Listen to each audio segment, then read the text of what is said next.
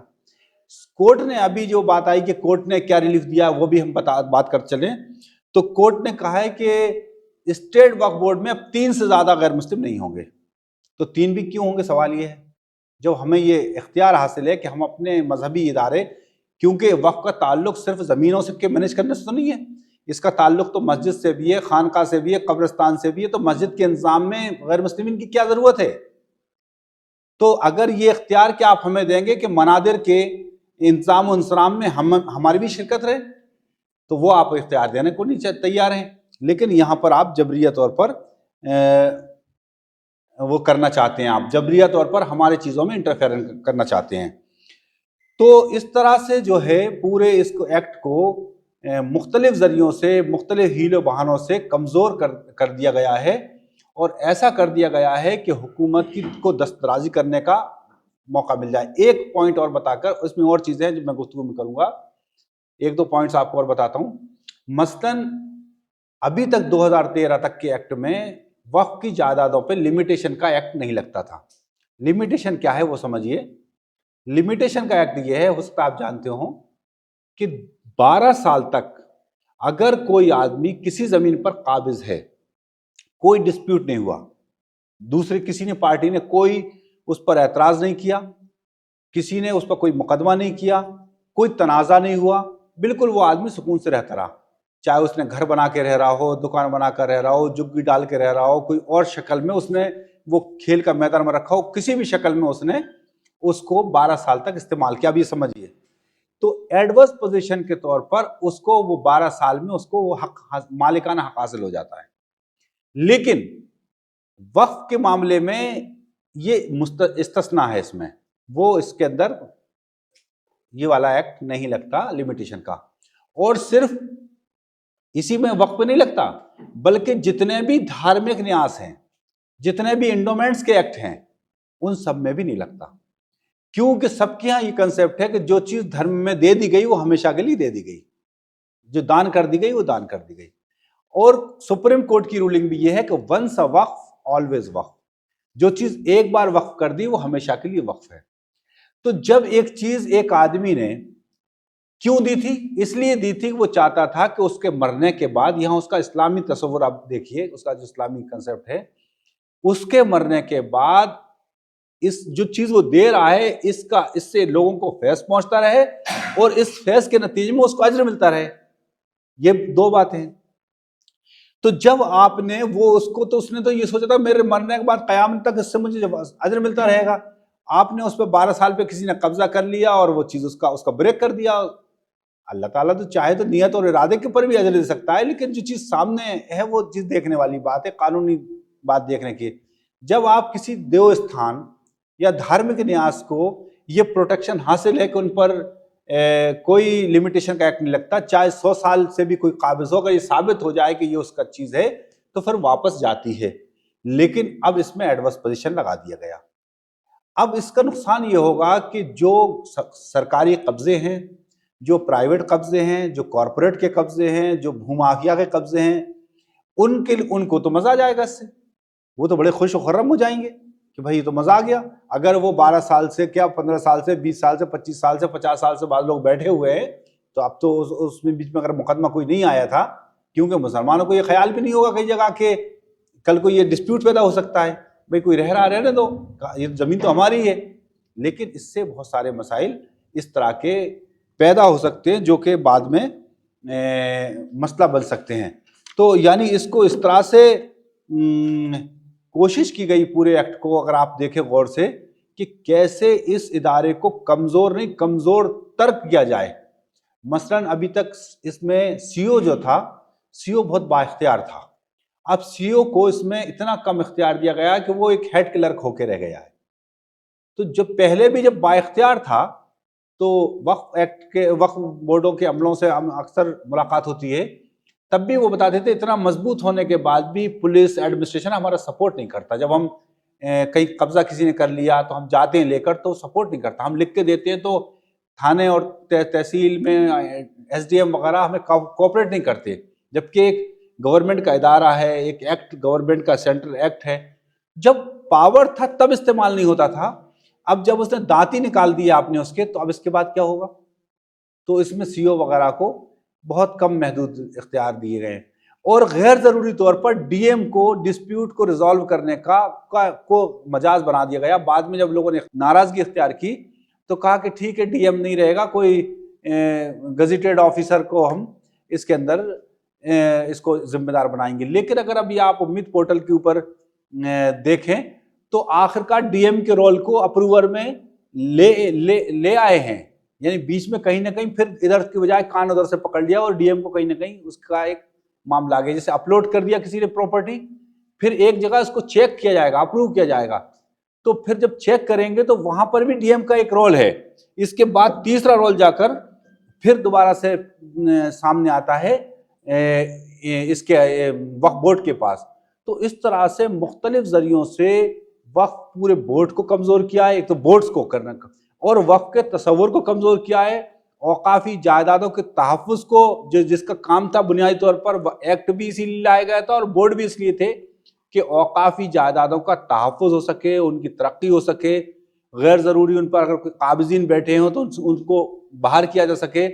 تو یہ ساری چیز جس کے لیے بورڈز بنے تھے وہ بورڈ ہی اب کمزور ہوتے جا رہے ہیں، اور بورڈ کو ایسا بنا دیا گیا ہے کہ بورڈ جو ہے چاہ کر بھی کچھ نہ کر سکیں، پہلے بھی بہت زیادہ کچھ نہیں کر پا رہے تھے۔ تو یہ تمام چیزیں، اور ایک عجیب مضحکہ خیز چیز اس میں جو لائی گئی ہے وہ یہ ہے کہ پہلے وقف ہونے کے لیے اس طرح کی کوئی شرط نہیں تھی کہ ہندو، مسلمان، سکھ، جین، عیسائی جو چاہتا تھا، بہت سے لوگ اس پر یقین رکھتے تھے کہ اوقاف کا جو تصور ہے اسلام میں وہ انتہائی درجے پاکیزہ تصور ہے اور بڑا عظیم تصور ہے کہ انسان انسانیت کی خدمت کے لیے اپنی جائیداد کو دے دے اور وہ ہمیشہ کے لیے ہو، اور اس کے اندر کسی طرح کا بعد میں کوئی نہ اس کو بیچا جائے گا، منتقل کیا جائے گا، ساری جو شرائط ہیں۔ تو بعض غیر مسلمین نے بھی اوقاف کیے، ابھی تک بھی کیے، اور ابھی بھی دوران گفتگو سپریم کورٹ میں جج صاحب نے بھی کہا کہ میں نے خود کوئی وقف کیا ہوا ہے اور میں اس پر یقین رکھتا ہوں۔ تو یہ تصور متاثر کرتا ہے لوگوں کو۔ ہم نے لاء کی کلاسز میں بھی لوگوں کو پروفیسرز وغیرہ کو کہتے ہوئے سنا کہ یہ بڑا ہی شاندار نظم ہے، اس میں یعنی سوشل ویلفیئر کا اس سے اچھا کنسپٹ، سوشل ویلفیئر کا، سماجی بھلائی کا، جس میں یتیموں، بیواؤں، لاچاروں، مسافروں اور مختلف مستحقین کے لیے زبردست ایک انتظام یہاں پر کیا گیا ہے۔ تو انہوں نے اس میں یہ تو نہیں کہا کہ مسلمان کے علاوہ کوئی وقف نہ کر سکے، ایک دوسرے طریقے سے اس بات کو کہا ہے، دوسرے طریقے سے کہا گیا کہ 5 سال کا پریکٹسنگ مسلم ہونا چاہیے۔ یہ ایک عجیب معاملہ تھا، یہ 5 سال کی پریکٹسنگ مسلم کی بات کہاں سے آئی، اور کیا یہ صرف مسلمانوں کے لیے ہے؟ دوسرے دھارمک نیاز جو بنے ہوئے ہیں، کیا ان کے اندر دوسرے مذاہب کے لوگ بھی اگر اپنی جائیداد دان کرنا چاہیں تو کیا ان کے لیے بھی اس طرح کی کوئی شرط ہے؟ کیونکہ قانون کے مقابلے ایک یہ بات اصول ہے، مسلمہ اصول، کہ اس کے معاملے میں کوئی ڈسکرمنیشن نہیں ہوگا، جو بات ایک اصول ایک کے لیے ہے وہی کا وہی دوسرے مذہب کے لیے بھی وہی کا ویسے کا ویسا ہوگا۔ یہ نہیں ہو سکتا کہ آپ ان کے لیے کوئی ایک خاص مراحت حاصل ہے اور ہمارے لیے وہ نہیں ہو۔ تو جب آپ دوسرے مذہب کے اندر کوئی قید نہیں ہے کہ ان کو کوئی چیز وقف کرنا ہے تو وہ پہلے 5 سال ہندو ہوں یا سکھ ہوں 5 سال سے، یا عیسائی ہوں 5 سال سے، یا پارسی ہوں عیسائی، تو یہ جو ایک عجیب معاملہ ہے، اور آج تک طے نہیں کر سکے کہ مسلمان ہونے کی جو 5 سال کی شرط ہے وہ کیسے پوری ہوگی، کون ویریفائی کرے گا؟ تو گویا کہ کوئی اور مذہب کا آدمی اگر اپنے آخری عمر میں یا کسی طریقے سے وہ وقف کرنا چاہے تو وہ کر نہیں سکتا، اس کو پیچیدہ، یعنی وقف کرنے کے عمل کو پیچیدہ بیانا گیا۔ اور آپ کے اتر پردیش کے اندر ایک خاص بات جو آپ اتر پردیش کے لیے خاص ہے، اور بھی جگہ ہے لیکن اتر پردیش میں اس کا خاص اثر ہے، وہ ہے وقف علی الاولاد کا۔ وقف علی الاولاد پر ان کا بڑا اعتراض ہے، اور انہوں نے ایک سروے کیا ہے، اس سروے کے مطابق یہ نکالا کہ کتنی بڑی تعداد میں وقف علی الاولاد یو پی میں موجود ہیں۔ بعد میں کہا گیا کہ وقف علی الاولاد لوگوں نے اس لیے کیے کہ جب جاگیرداری قانون آیا تھا تو لوگوں نے اپنی جائیدادوں کو بچانے کے لیے کہ تقسیم نہ ہو جائیداد، اس کو وقف کر دیا تھا، تو سینکڑوں ایکڑ تک کے بھی وقف علی الاولاد یہاں پر یو پی میں موجود ہیں۔ پھر یہ کہا گیا اعتراض کہ چونکہ وقف ہونے کے بعد اس میں وراثت نہیں لگتی تو انہوں نے وراثت سے لوگوں کو محروم کر دیا۔ تو گویا کہ ہم اس کو واپس کریں گے اور اس کے وارثین کو اس کو وراثت دے دیں گے اس میں سے۔ تو یہ بات یہاں پر اصولی طور پر غلط یہ ہے کہ چاہے انہوں نے کسی بھی انٹینشن سے وقف بھی کر دیا تھا اور وراثت نہیں دی تھی، اگر مان لیجئے وہ بیچ دیتے، مان لیجئے 500 ایکڑ زمین میں نے بیچ دی، تو کیا میرے انتقال کے بعد اگر میں بیچ چکا تو کیا وہ واپس ہوگی کہ میں نے وارثین کو اس میں سے حق کیوں نہیں دیا اور میں نے بیچ کیوں دی؟ تو جب وہاں پر یہ اصول نہیں لگتا تو یہ کیسے ہو سکتا ہے کہ میں نے کار خیر کے اندر یہ کام کر دیا؟ تو اس طرح سے اس کو ایک ایسی چیزیں لائی گئی، پھر یہ کہا گیا کہ اس کے لیے ہم خواتین کے لیے ریزرویشن دیں گے، یتیموں کے لیے فائدہ ہوگا اس سے،